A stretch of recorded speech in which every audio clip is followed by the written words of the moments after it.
Hello everybody, this is DestroTek, back with another deck tech. Today I'm going to be talking about a Ever After Void Winnower with Indomitable Creativity deck. This deck is a deck that puts Void Winnower into our graveyard or keeps it in our library and we search for it, or we can resurrect it. Let's dive into this deck and see what it does. Alright, so first of all we have our three creatures. There's only three in the entire deck. These three are Void Winnower. This is a creature that when it's on the battlefield, it makes so your opponent can't play pretty much half their spells.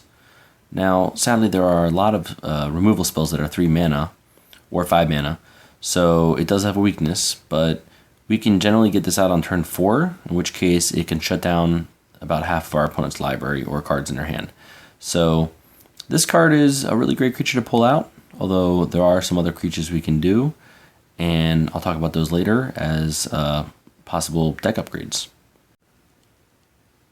Alright, so this deck is going to be using a lot of spells, mainly because it's a Grixis control deck, and we are only running 3 creatures in the entire deck, so the rest of our deck is going to be nothing but spells. So, just to begin, we have Pieces of the Puzzle. This is a card that puts the top 5 cards of our library in our graveyard. We can put instances and sorceries in our hand, 2 of them, and we have a lot of instances and sorceries, so this is very good in this deck. Also, it loads our graveyard with our Void Winnower, so we can resurrect it with the later cards we'll be covering.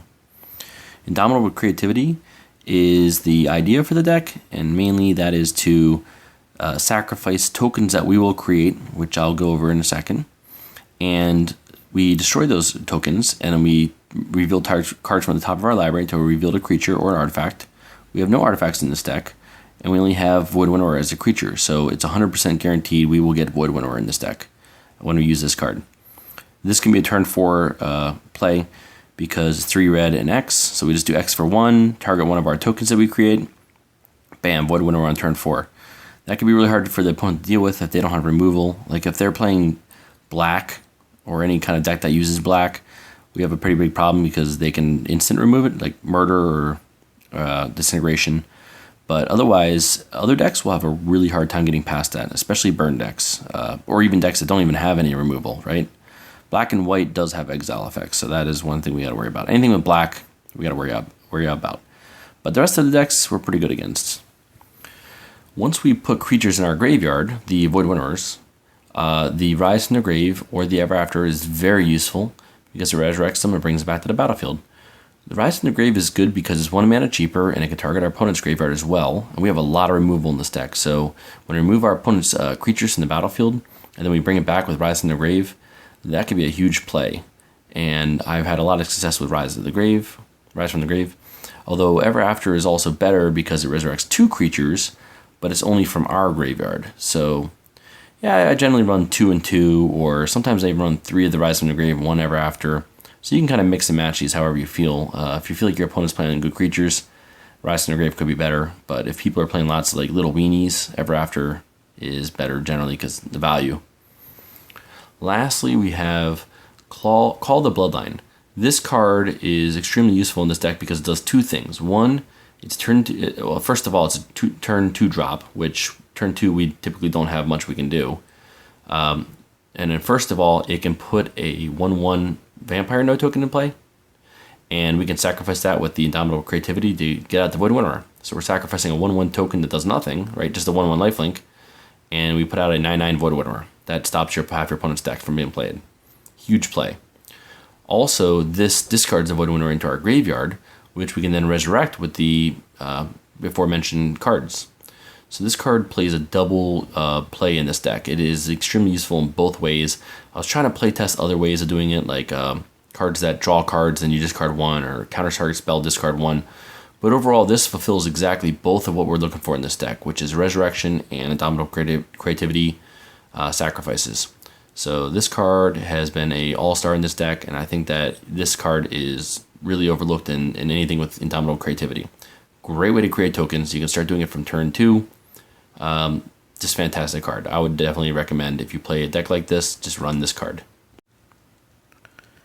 Alright, so as far as removal spells, we're playing with 2 Battle of the Bridge and 3 Burn from Within. Battle of the Bridge does -X to our creature until a turn, and we gain X life. There's been so many times where that life gain has been huge. I think this card, people don't realize how good this is.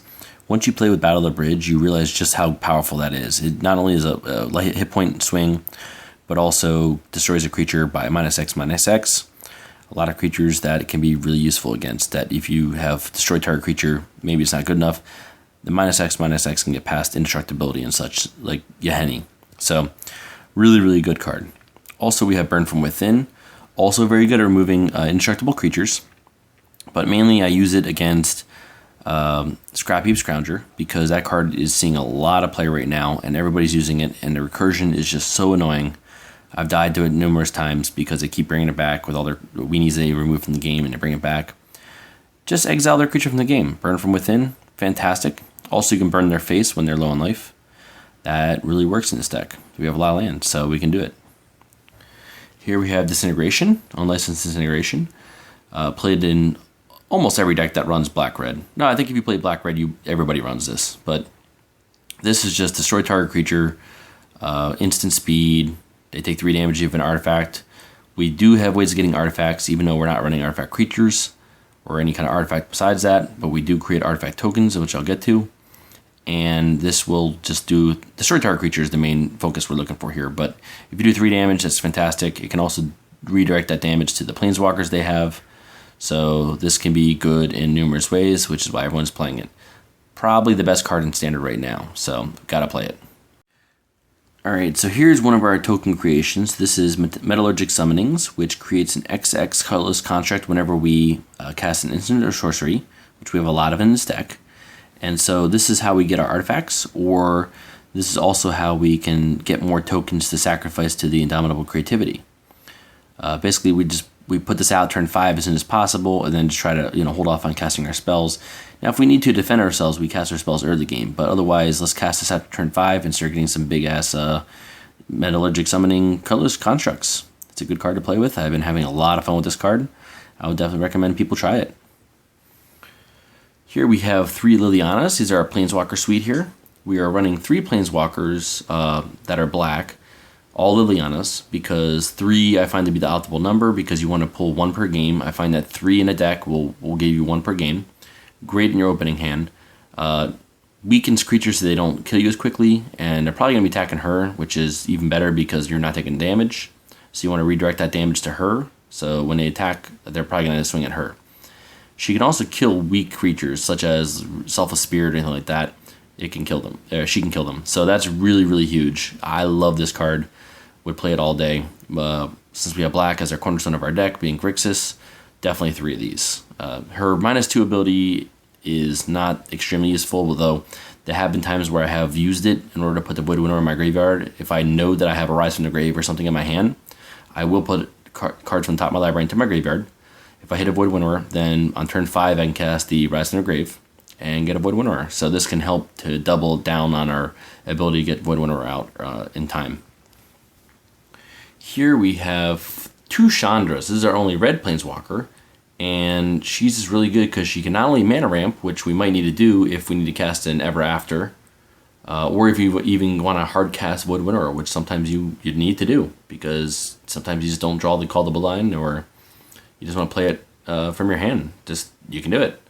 Also, she gives card advantage. That first ability is card advantage. Exile top card, you can play it. If you don't, they take 2 damage. Can also be an alternate win condition, does damage to them, so you can kill them that way. In addition, mainly I use this card because it absorbs hits, and it can burn a creature for 4. So for 4 mana, 4 damage, it's straight up just value because she survives at 1 hit point, and that means that they're probably going to swing at her with one of their creatures.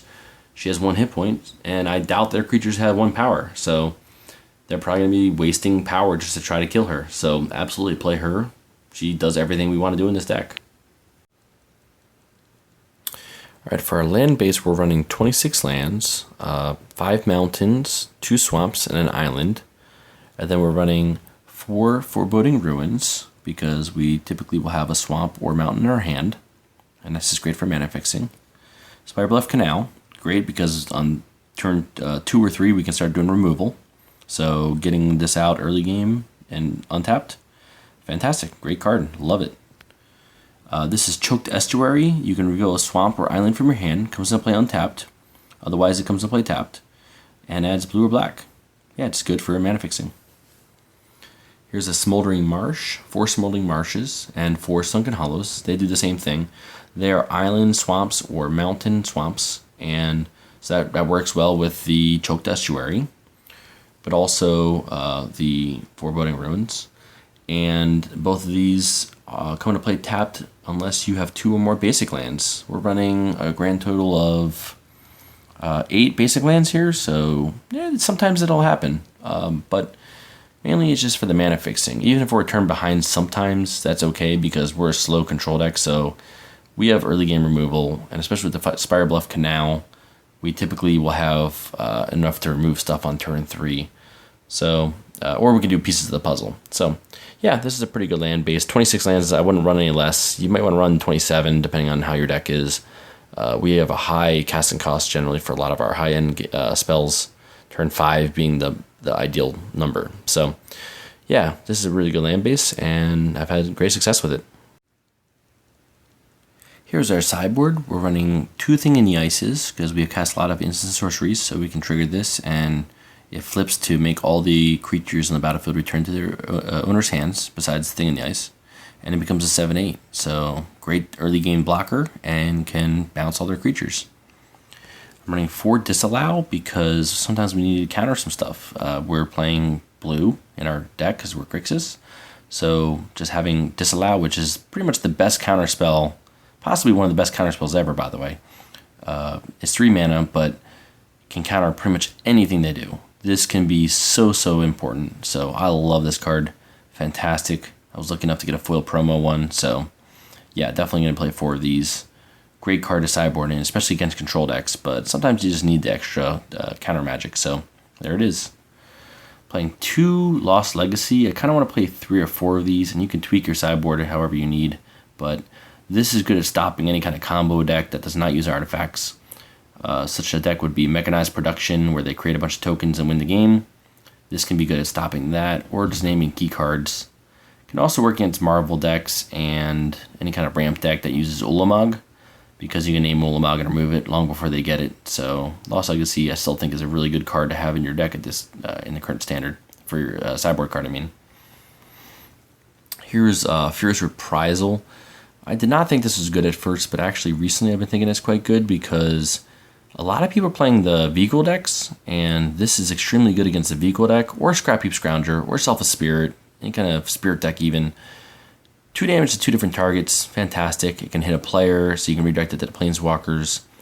I find this card to be quite good in the current standard format. I'm only running 1 because I'm not sure, I haven't play tested it too much, but in theory it's a good card. It does 2 different things, which against vehicle decks, that can be pretty damaging to the opponent. So definitely worth looking at. Here's Release the Gremlins. This card is seeing a lot of sideboard action these days, and I would use it here too, because there's so many artifacts that people are using. So when you destroy, for example, 2 artifacts, you pay 5 mana, destroy 2 artifacts, get 2/2 Gremlins, and their 2 artifacts are gone. That is a huge game swing. That can win you the game right there. So this card, love it all the time. Fantastic. Too many artifacts running around right now to not play with this. So I would say any deck that has red, run some of these. Here's Walking Ballista, one of the most expensive rares in the set right now. I think it is the most expensive rare in the set right now. And it is XX for a 0/0, but it comes into play with X +1/+1 counters on it. And you can remove those counters at any time to ping something for 1, do 1 damage to any target creature or player. And you can pay 4 to put a +1/+1 counter on it. It's a value card. I was lucky enough to get a promo one of these and 2 regular ones, so I'm only running 3 in my sideboard, but against decks that are like early game vehicle decks or something like that, and they use a veteran motorist, this card can ping it for 1 very easily, because we can get this on turn 2 with no problem. So yeah, I like running these in my sideboard against any kind of early game decks. So there's the sideboard. As far as upgrade opportunities, I think there's a different way you can kind of take the deck that it can do more than what it's currently doing. Ruinous Path being a key card in either the sideboard or main deck, because a lot of people are playing Planeswalkers these days, especially Gideon, which just annoys me to no end. So Ruinous Path is great. It destroys Gideon, destroys a creature unconditionally, sorcery speed, but it has Awaken as well, so you can also make your lands another win condition, in addition to all the constructs and such we make. Torrential Gearhulk, if you have the money, definitely a great include. This card adds a whole new avenue to the deck, because then we can start running higher end instant speeds that can be used again repeatedly when you summon this, that can just tide swing the game. This is what my current deck is doing. I'm running Torrential Gearhulks, and I've been having a blast with it. It's just a fun card to play with. However, if you don't have the money, I understand. Definitely a worthy upgrade. Although when you do the creativity, you might pull these, in which case I would include some additional instant speed spells that you put in your deck instead of sorcery, to make your deck more of an oomph when you creativity these out in play or resurrect them. You want to get some kind of power out of that. So here's some instance that I would use in the deck in that case. Flame Lash, just 4 for 4. It's instant speed, 4 damage a creature or player. Can kill planeswalkers. Great card to flash back. Using it initially and flashing back, just great. Brutal Expulsion. It has not seen a lot of play, but the second ability, which does 2 damage to a creature or planeswalker and exiles it, huge, especially against Scrapheap Scrounger and such. This is a great card. It can bounce a creature and do 2 to another creature and destroy it. This card has a lot of versatility. You can also put a spell back in our hand. Just great card. I can definitely see that this can be conditional. I would run 1 or 2 in the deck just to have the possibility that if I played it earlier, if I use a Torrential Gearhulk, get some versatility out of this thing. Here we got Perilous Predicament. A lot of people are playing Gearhulks, especially Verdurous Gearhulk, so this is extremely good against that. They're buffing the other creatures and getting a huge Verdurous Gearhulk. This card can get rid of both of them. Also good against any deck that uses Herald of Anguish from Artifact Summoning. So this card can be really good at stopping a lot of those decks that use Improvise and such. So yeah, definitely great. It's an instant speed. That is huge. So great play when you do Torrential Gearhulk. That's a 5 casting cost spell. Now keep in mind, these are high casting costs on purpose because we're running Metallurgic Summonings. So we're getting 4/4s, 5/5s when we cast these spells. In addition to Torrential Gearhulk, in addition to using these spells, effects of these cards. It is a game swinger. I've been having a lot of fun with Turn Against. They attack you. You go, okay, that's fine. You attack with whatever you're going to attack with. Okay. And then you play Turn Against, or you flash in a Gearhulk and play Turn Against. Now you block with a Gearhulk. You turn against one of their creatures. You gain control of it. You block another creature with their creature. So then you are doing a 3-creature swing, because then you can potentially destroy 3 of their creatures with just doing a Torrential Gearhulk on this thing. So that can end the game right there.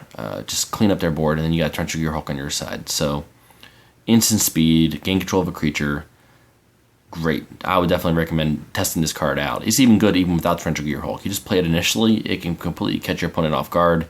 If they don't have a counterspell or something, it can mess with them so hard.